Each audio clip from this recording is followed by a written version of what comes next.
Tenemos un circuito que consta de una fuente de continua, un capacitor o condensador y una bobina. Y también tenemos dos llaves interruptoras, S1 y S2.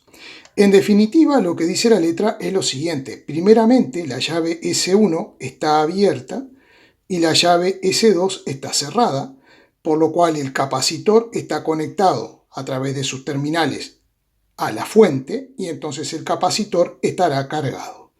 El siguiente paso es abrimos la llave S2, el capacitor permanecerá cargado y luego cerramos la llave S1 permaneciendo S2 abierta, por lo cual sabemos que habrá una oscilación LC, o sea, un intercambio de energía entre el capacitor y la bobina. Vamos a ver esas situaciones a través de nuevos esquemas.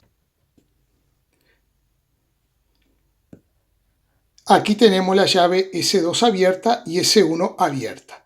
Pero como este capacitor estaba previamente conectado a la fuente, tendrá una cierta carga que podemos dibujar. Esta placa estará positiva y esta estará negativa. Tendrá una carga más Q, esa placa, y esta tendrá una carga menos Q. Recordemos que todo capacitor, considerado como tal, es neutro. Tiene tanta carga positiva acumulada en su placa positiva, o conectada, mejor dicho, al positivo, como tanta carga negativa acumulada en la placa que está conectado al negativo de la fuente. Estas cargas no pueden neutralizarse poniéndose en contacto atravesando el capacitor, porque el capacitor tiene en su interior un material aislante llamado dieléctrico. Si se perforara ese material, evidentemente las cargas se neutralizarían y el capacitor ya no funcionaría como tal. Bien, entonces, cuando abrimos la llave S2, nuestro capacitor todavía permanecerá cargado porque no tiene por dónde descargarse. Simplemente permanece cargado. Bien, ¿qué sucede ahora al cerrar la llave S1? El capacitor que está cargado ahora encontrará un camino para neutralizar sus cargas y descargarse. Nosotros siempre asumimos el sentido técnico de la corriente, asumiendo que las cargas positivas son los que establecerán esa corriente eléctrica. Por ejemplo, esta carguita positiva camina por el circuito y neutraliza esta. Luego esta camina por el circuito y neutraliza esta, y entonces en esas condiciones el capacitor ha quedado ya descargado, ¿no? Pero bueno, no solo tiene dos cargas, ¿no? Bueno, eso es simplemente a modo de explicación. En realidad sabemos que son los electrones que se mueven en sentido opuesto, que es el sentido real de la corriente eléctrica en estos conductores metálicos, pero siempre asumimos el sentido técnico. Es decir, que cuando cerramos la llave S1 permaneciendo abierta S2, vamos a tener una corriente eléctrica que inicialmente esa corriente, vamos a llamarle I sub 0, será de esta forma. En realidad, si no hay ninguna resistencia que disipe energía, el proceso que ocurre es el siguiente.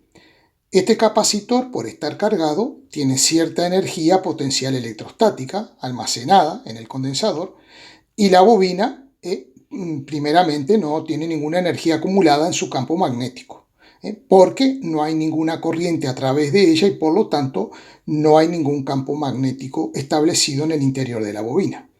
Pero conforme el capacitor empieza a descargarse, disminuyendo su energía acumulada, la empieza a acumular la bobina, porque al atravesar la corriente, la bobina genera un campo magnético que proporciona una energía magnética a la bobina.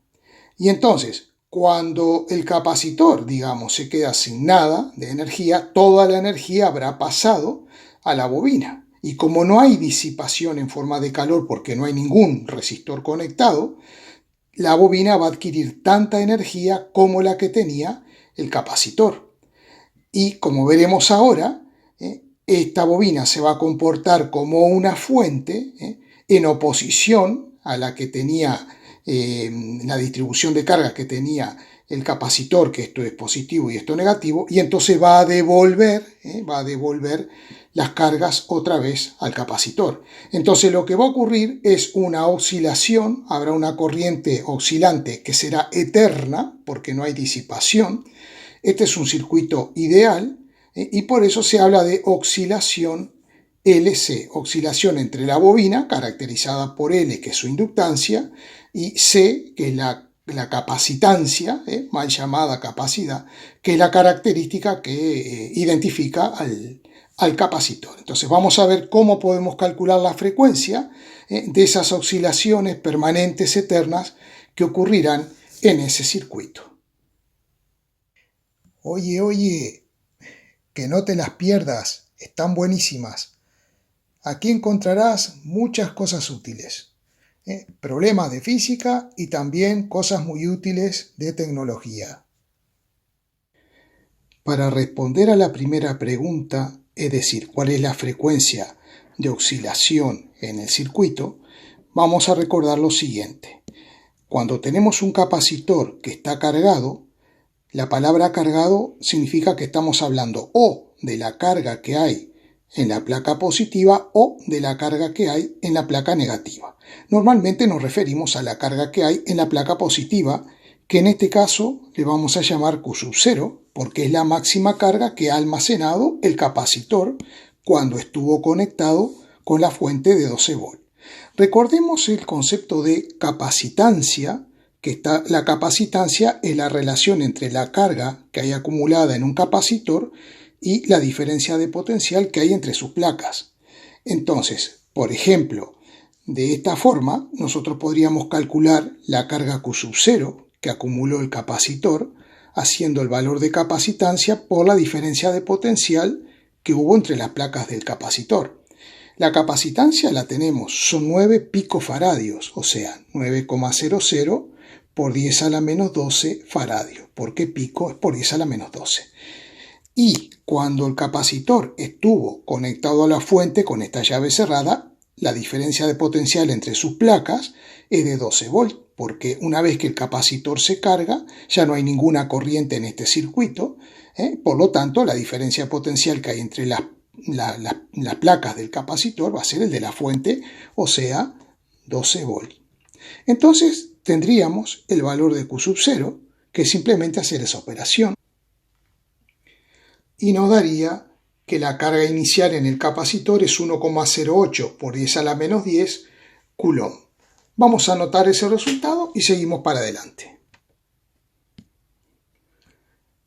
A través de la definición de la capacitancia de un capacitor, podemos despejar la diferencia de potencial V, o delta V como queramos llamarle, y nos quedará igual a Q sobre el valor de la capacitancia.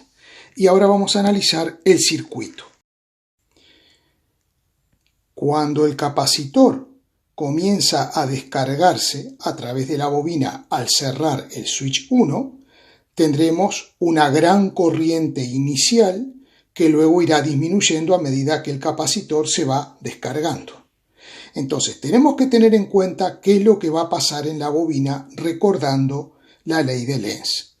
Primeramente, por la bobina no había ninguna corriente, no había ningún campo magnético en su interior, por lo tanto el flujo de campo magnético interior creado por la propia corriente de la bobina es cero. Pero en el momento que empieza a pasar esta corriente, comienza a haber flujo de campo magnético por el campo creado por la propia corriente que pasa a través de la bobina. Por lo tanto, pasamos de un estado en el cual no hay flujo a través de la bobina, no hay flujo de campo magnético, a un estado en que comienza a haber flujo de campo magnético. De acuerdo a la ley de Lenz, la FEM inducida se opone al aumento del flujo. Por lo tanto, ¿cómo puede una FEM oponerse al aumento de flujo? El aumento de flujo se debe porque esta corriente que antes no existía, ahora existe. Entonces, lo que tiene que hacer la FEM inducida es intentar frenar esta corriente. Recordemos que lo que establece la ley de Lenz es que la FEM inducida se opone al cambio de flujo. Yo antes no tenía flujo y ahora tengo un flujo creado por esta corriente. Pues no quiero esta corriente. Si me pongo en el lugar de la bobina, no quiero que pase esta corriente. ¿Cómo puedo hacer eso?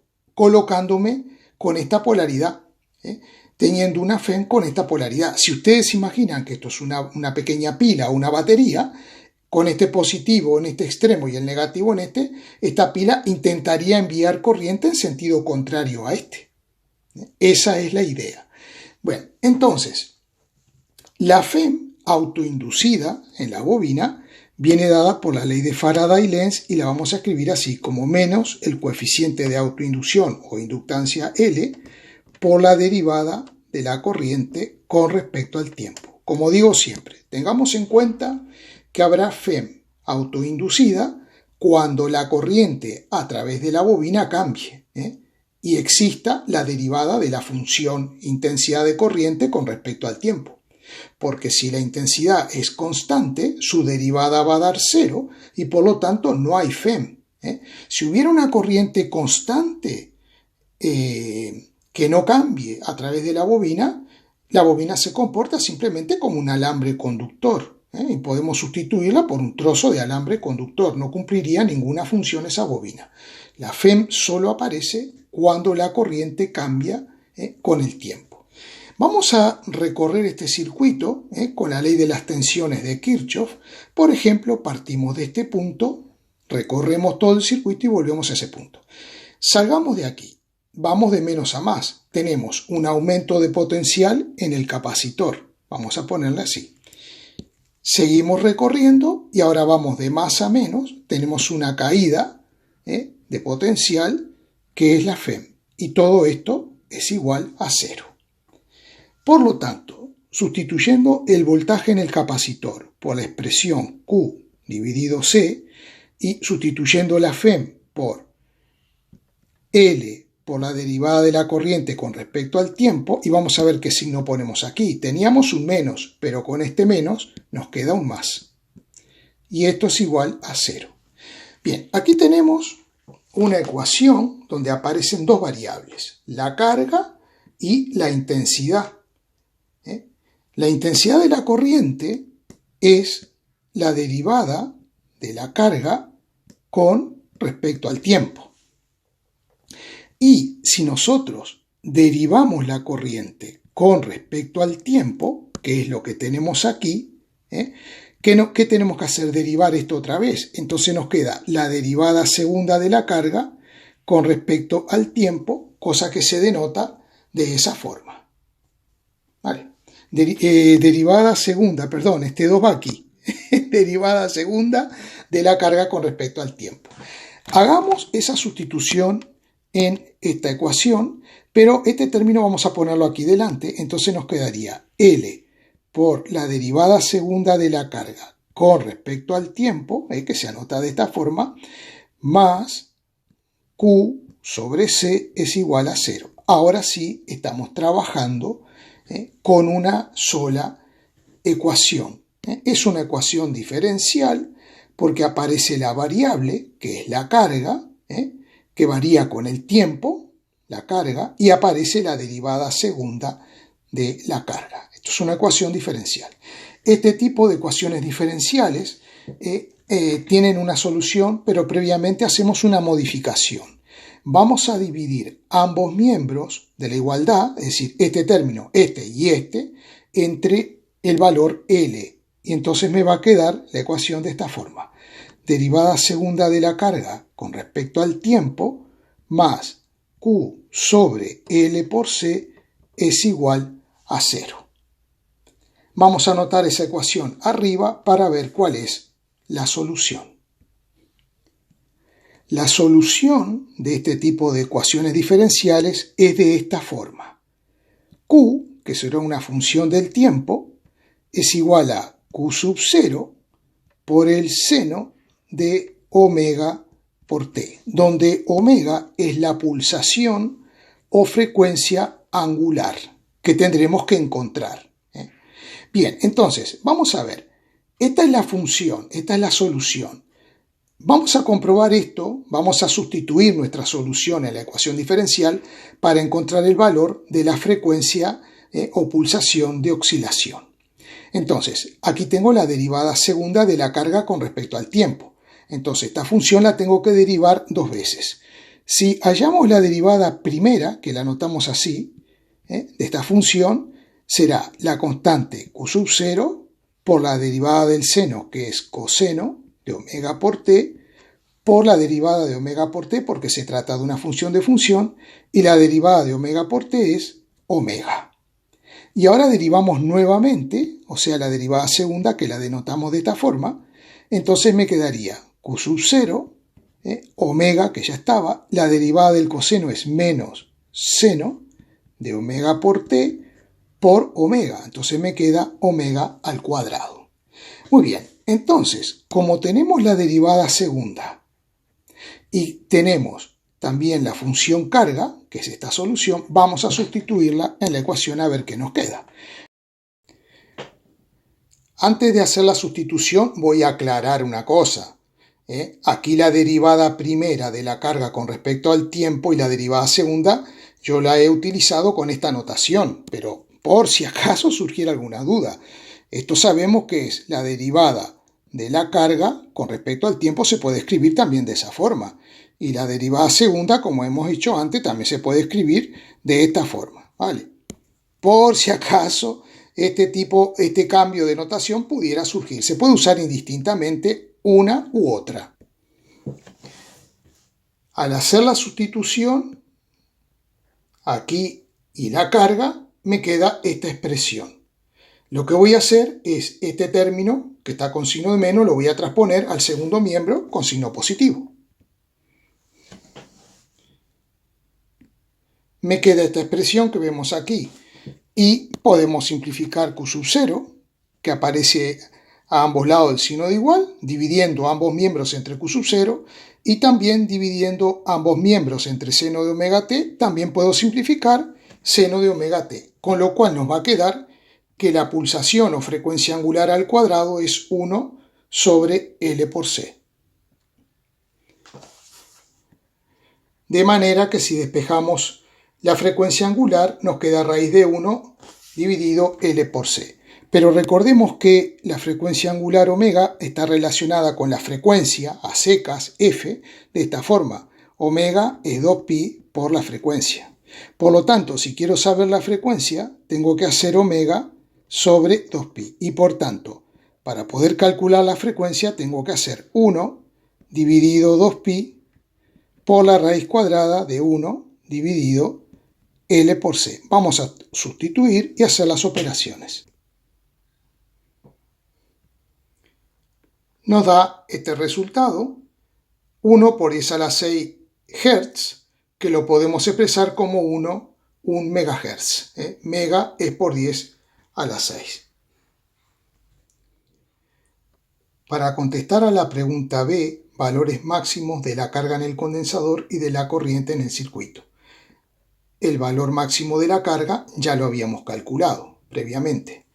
Entonces, para calcular el valor máximo en la corriente del circuito, previamente vamos a calcular la frecuencia angular 1 sobre el valor del coeficiente de autoinducción por el valor de la capacitancia. Eso nos da 6,3 por 10 a la 6 segundo a la menos 1.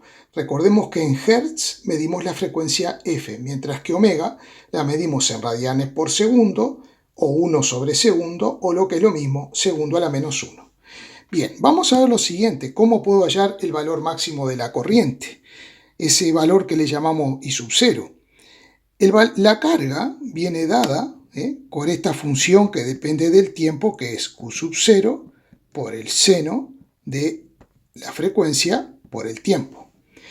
Y sabemos que la intensidad de la corriente es la derivada de la función carga con respecto al tiempo. Por lo tanto, si derivamos esta función, nos va a quedar es la constante, Q sub 0, la derivada del seno es coseno de omega por t, por la derivada de omega por t, que es omega. Por tanto, en t igual 0, que es cuando el capacitor comienza a descargarse, la corriente tendrá el valor máximo. Y veamos una cosa. La intensidad de la corriente la medimos en amperes. Esto tiene que darnos en amperes.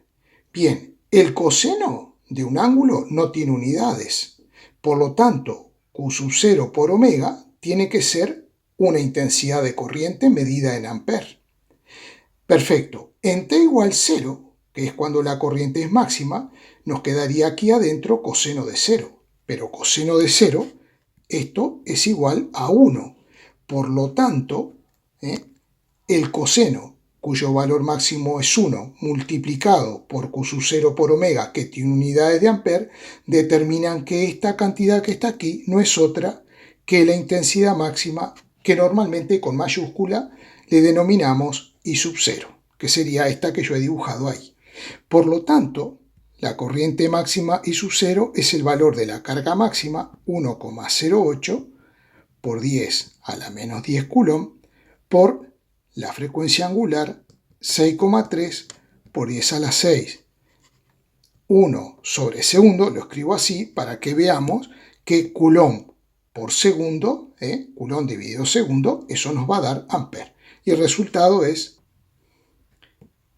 6,8 por 10 a la menos 4 amperes. Vamos a la pregunta C. Para responder a la pregunta C es muy sencillo. La carga y la corriente en función del tiempo. Bueno, cuando se refiere a la corriente, se refiere a la intensidad de la corriente. Porque de una corriente podemos hablar de la intensidad, podemos hablar de la densidad de corriente. Es decir, corriente en realidad no está muy bien, sino que debería ser carga e intensidad de corriente en función del tiempo. Bien, la carga ya la sabemos, porque es nuestra solución de la ecuación diferencial. Es Q sub 0 por el seno de omega por t. O sea que nos quedaría Q sub 0, que es 1,08 por 10 a la menos 10 coulomb, por el seno de omega, 6,3 por 10 a la 6, que es omega, por el tiempo. Es una función sinusoidal, es una función que varía sinusoidalmente con el tiempo. Bien, y la carga, como acabamos de ver, la intensidad, perdón, como es la derivada de la carga con respecto al tiempo, eso nos quedó, que recién lo hicimos, Q sub 0 por omega por el coseno de omega por t. Así es que sustituyendo y haciendo cuentas, nos quedaría esto, que no es otra cosa que I sub 0, que ya lo tenemos calculado, por el coseno de 6,3, que es omega, por 10 a la 6, por el tiempo. Bueno, espero que se haya entendido bastante la explicación. Por favor, como siempre, les digo, sean altruistas, valoren mi trabajo, que no es más que tiempo dedicado para que ustedes triunfen en física, así que por lo menos suscríbanse, lo cual hace que el canal crezca. No les implica ningún tipo de compromiso ni molestia suscribirse, salvo que quieran recibir el aviso cada vez que subo un vídeo, entonces ahí tienen que activar las notificaciones. Pero altruistamente no les cuesta absolutamente nada darle un clic ahí al cuadradito rojo que aparece con el triangulito del play en el medio. Muchas gracias.